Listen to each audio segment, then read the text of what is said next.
तो अरब सागर में गिरे, कल हम लोग किधर देखे थे, बंगाली खाड़ी में जो जो नदियां गिर रही थी, कल उस पर बात किए थे। आज बात करेंगे अरब सागर में कौन कौन सी नदियां गिरती है। तो सबसे पहले देखते हैं, यहाँ एक तिब्बत जगह है। कहाँ पे तिब्बत? अभी चाइना के अधीन है, ठीक है। तो तिब्बत के पास मानसरोवर है। तिब्बत के बाद क्या है? मानसरोवर। तो मानसरोवर के एक ग्लेशियर है मानसरोवर, जिसका नाम है चेमा डुंगडुंग ग्लेशियर। कौन सा ग्लेशियर? चेमा डुंगडुंग ग्लेशियर। क्या नाम है इस ग्लेशियर का? चेमा डुंगडुंग ग्लेशियर। यहाँ से कौन सा नदी निकलता है? सिंधु नदी। अच्छा, एक बात और देख लेना, हिमालय से पहले 3 नदियां जो है उसको बोला जाता है कि हिमालय की पूर्ववर्ती नदियां थी। क्यों बोला जाता है पूर्ववर्ती नदियां थी? क्या कि हिमालय के उत्थान से पहले वो मतलब बहती थी, इसीलिए वो क्या किया, जब वो यहाँ पर भी भयानक सा खाई बनाया है जहाँ पर वो हिमालय को काटता है। तो ऐसा नहीं होगा चट्टान के बाद कोई नदी का उद्गम होगा और वो काट के अंदर आ जाएगा, पहले से बहती होगी, तब तो हिमालय जिससे से उदय हो रहा होगा, वो उसको काटते काटते अपना रास्ता वो बनाते जा रहे हैं, हिमालय अपना ऊंचा हो रहा है, बीच से खाई बनते जा रहा है। तो 3 नदियां जिसको उसको पूर्ववर्ती नदियां मानी जाती है, हिमालय के उदय की पहले की नदियां कौन कौन सी है? तो एक तो आपकी ब्रह्मपुत्रा है, दूसरा सिंधु और सतलज है। तो अभी बात, हाँ, तो अब यहाँ पर चेमा डुंगडुंग ग्लेशियर से एक नदी निकलती है जिसका क्या नाम है? सिंधु नदी। सिंधु नदी यहाँ से निकली और यहाँ पर लद्दाख में प्रवेश कर गई। यहाँ पर एक चीज और देखना है, यहाँ पे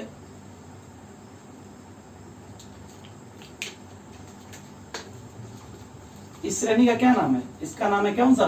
लद्दाख। क्या है? लद्दाख। और इसका नाम है जास्कर। तो लद्दाख और जास्कर के बीच से कौन नदियां निकलती है? तो सिंधु नदी। एग्जाम में क्वेश्चन भी आता है कौन सी नदियां लद्दाख और जास्कर श्रेणी को विभेदित करती हुई निकलती है, तो क्या मानना है? सिंधु नदी। सिंधु नदी के तट पे ही लेह है। लेह जो लद्दाख में है, लद्दाख में 2 ही तो जिला है, लेह और कश्मीर। तो लद्दाख में जो लेह है वो कहाँ पे है? याद रखना है, सिंधु नदी के किनारे। यहाँ से सिंधु नदी प्रवेश यहाँ पाए। यहाँ पे उसकी 2-3 और सहायक नदियां भी है, जिसका नाम है जास्कर है। कौन सा? क्या ले? ले ऊपर है तो किधर आएगा? मान लो सिंधु इधर से निकल के जा रही है, सिंधु नदी की क्या दाएं साइड हो जाएगी? सिंधु नदी के दाएं साइड लद्दाख है और उसके नीचे क्या है? जास्कर है। अगर पूछे कि सिंधु के दाएं साइड है या बाएं साइड, दाएं साइड क्या है? लद्दाख है और बाएं साइड जास्कर है। यहाँ सी नदी, यहाँ पर 2-3 सहायक नदियां हैं, छोटी छोटी। जास्कर नदी है, गिलगित नदी है, इसमें आकर मिलती है और ये फिर यहाँ पहुंचती है। यहाँ पर एक और ग्लेशियर, उसका क्या नाम है? राकसताल। क्या नाम है? राकसताल ग्लेशियर। राकसताल ग्लेशियर से कौन सी नदी निकलेगी? सतलज निकलेगी। राकसताल ग्लेशियर से निकलने के बाद यह हिमाचल प्रदेश में प्रवेश करती है।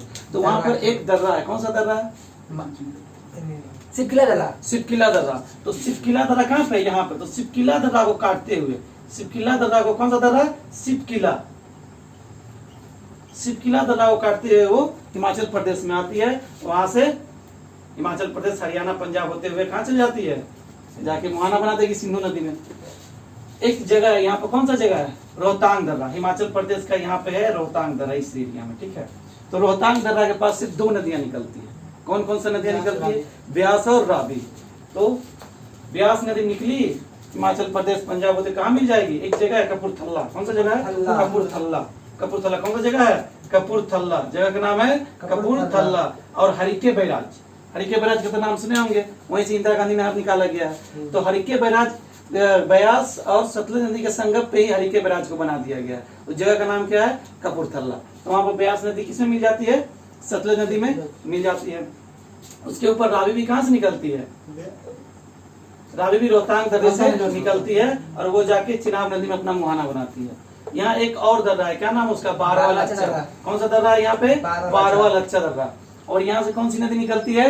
चिनाब नदी। इसका नाम चंद्र और भागा, 2 नदी यहाँ से निकलती है, चंद्र और भागा। चंद्र भाग और भागा दोनों संगम करके पहुंचती है तो वो चिनाब नदी बन जाती है। तो चंद्र और भागा याद रखिए, खाली चिनाब नदी बारवा लच्छा से निकलती है और ये जाके फिर सिंधु में मिले।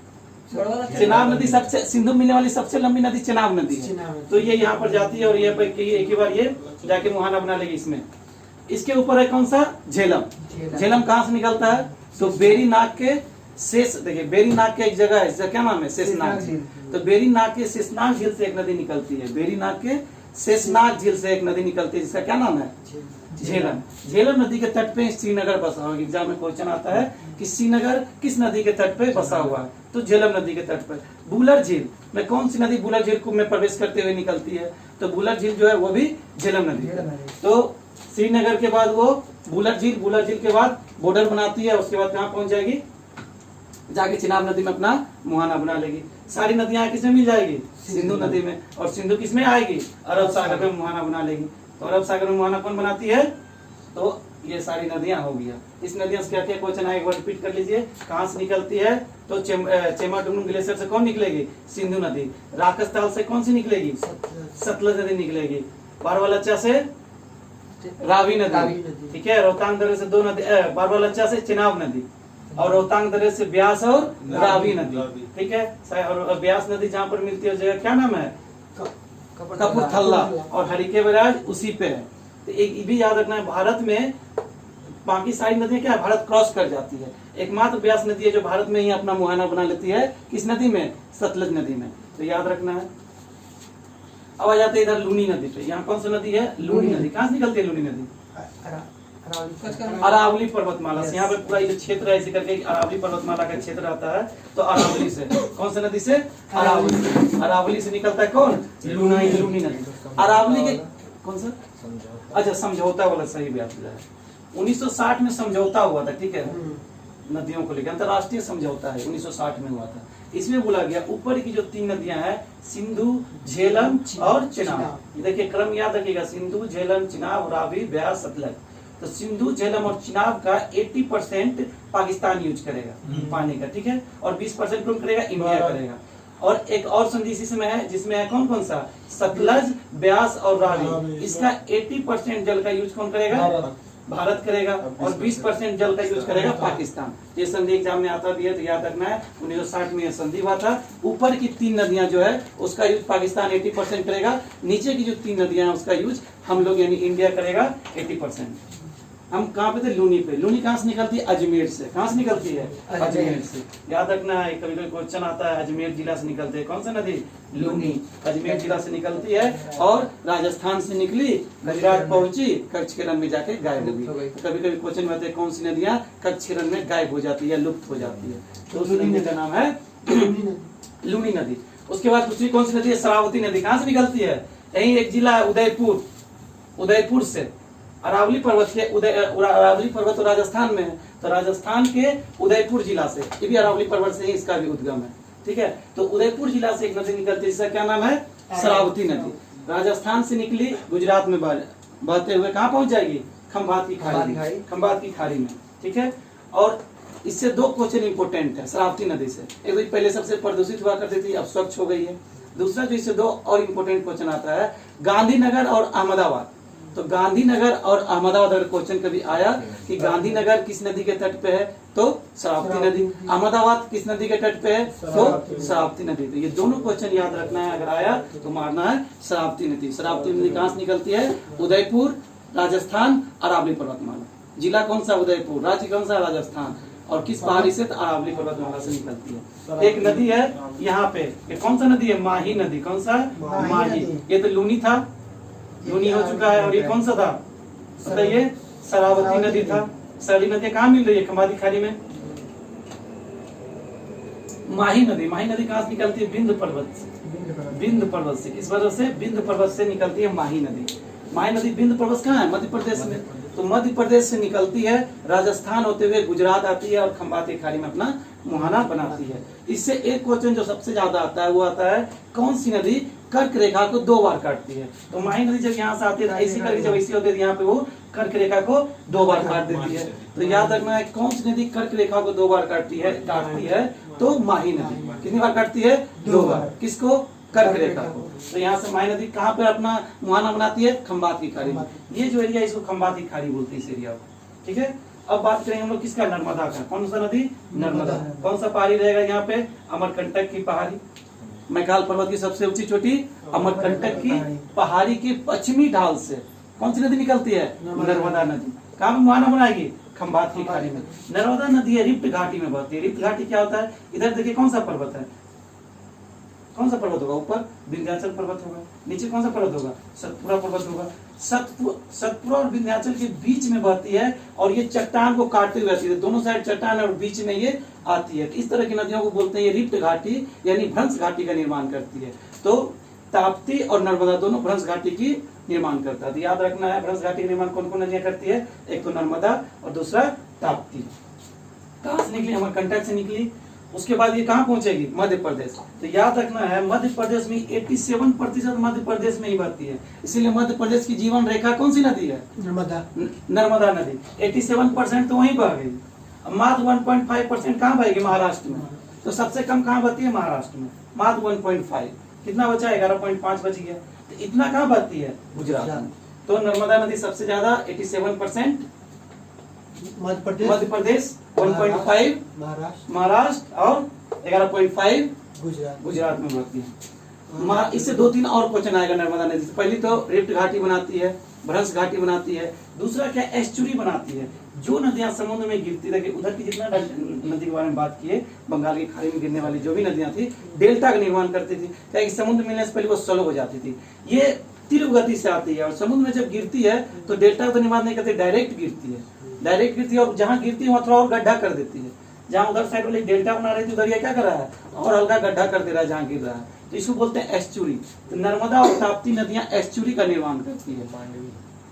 मांडवी भी, और ये ज्वारीय नदी भी है। और ये मतलब कि यहाँ पर मांडवी के बाद कौन सा नदी है?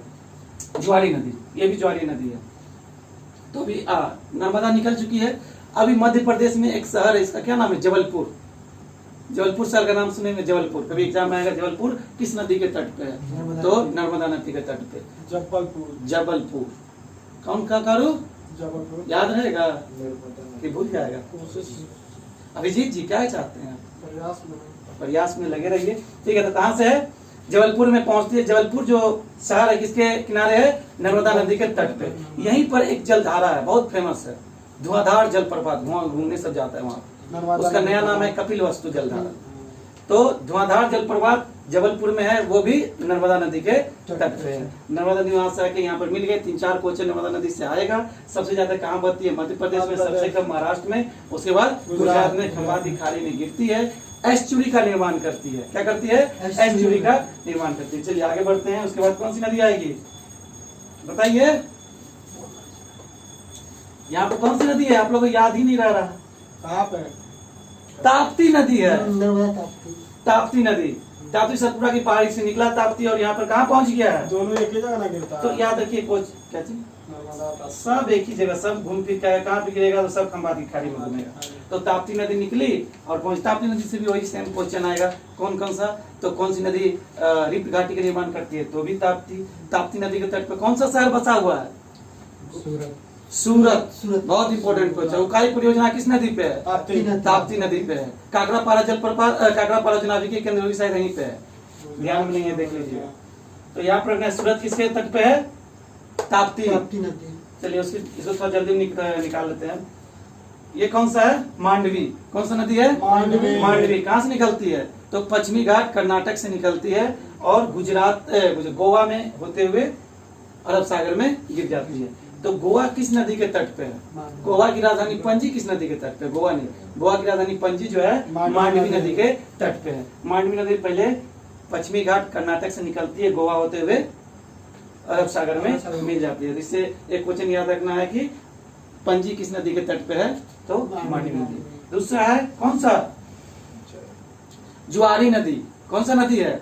ज्वारी नदी। सबसे ज्यादा जुआ कहाँ कर रहा था? कैसीनो कहाँ पे है? गोवा में है, तो वहीं पे बहती है। कौन सा? जो है ये कहाँ पे निकलती है? पश्चिमी घाट गोवा से निकलती है और अरब सागर में गिर जाती है। ये सबसे बस याद रखना बस इतना था कि पणजी किस नदी के तट पे है? मांडवी नदी। ज्वारी नदी कहाँ पे बहती है? गोवा में बहती है, पश्चिमी घाट से निकलती है और अरब सागर में मुहाना बनाती है। शरावती और गंगावली दोनों पश्चिमी घाट कर्नाटक से निकलती है और दोनों अरब सागर में मुहाना बनाती है। देखिए ये देखिएगा, मांडवी, ज्वारी, शरावती, गंगावली, पेरियार और भरतपुजा, ये क्रम याद रखना है। ऊपर में कौन सा है? मांडवी, ज्वारी, शरावती, गंगावली, पेरियार और भरतपुजा। तो ये याद रखना। पेरियार नदी से तो और भी बहुत क्वेश्चन है। केरल में है पेरियार, जो क्या बोलते हैं, वन्यजीव अभ्यारण्य है, फिर वहाँ पर नौकायान सब होता है। ये सारे क्वेश्चन बस याद रखना है। पेरियार भरतपुजा, गंगा वैली, शरावती सब किधर मुहाना बनाती है? सब कहाँ बनाती है? अरब सागर में। क्वेश्चन आया कहाँ बनाती है? अरब सागर में। कहाँ बनाती है? अरब सागर में। कितना टाइम हो रहा था? टाइम हो गया 47। ठीक है, क्लोज।